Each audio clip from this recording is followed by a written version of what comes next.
Turning now to the war in Ukraine. All right, President Trump holding separate phone calls today with both Russian President Vladimir Putin and Ukrainian President Volodymyr Zelensky. Rebekah Castor is in Washington with the latest on the peace negotiations that seem to be taking shape.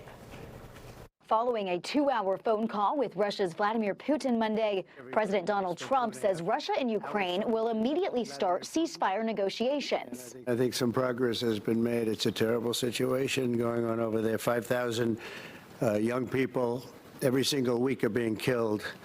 So hopefully we did something. We also spoke to the heads of most of the European nations. But the White House plans to take a back seat when it comes to the specifics of a deal, leaving it up to the two parties involved. They were trying to get that whole thing wrapped up. What a shame that it ever started in the first place. Putin also confirmed Monday he's ready to work with Ukraine on a path to peace and says negotiators who met with Ukrainian officials for the first time in Turkey last week are back in contact.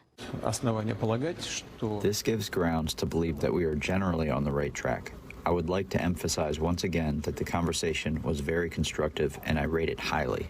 But Putin's conditions for a ceasefire up to this point have been impossible for Ukrainian President Volodymyr Zelensky to agree to, such as recognizing Crimea as Russian territory. And without the U.S. involved in negotiations, it's unclear if a deal can realistically be reached. We're going to try to end it, but if we can't end it, we're eventually going to say, you know what, that was worth a try, but we're not doing it anymore. The new American Pope has offered Russia and Ukraine to hold direct peace talks at the Vatican, an idea Trump supports. The president also says he's willing to do large-scale trade with Russia once the, quote, bloodbath is over. In Washington, Rebekah Castor, Fox 5 News.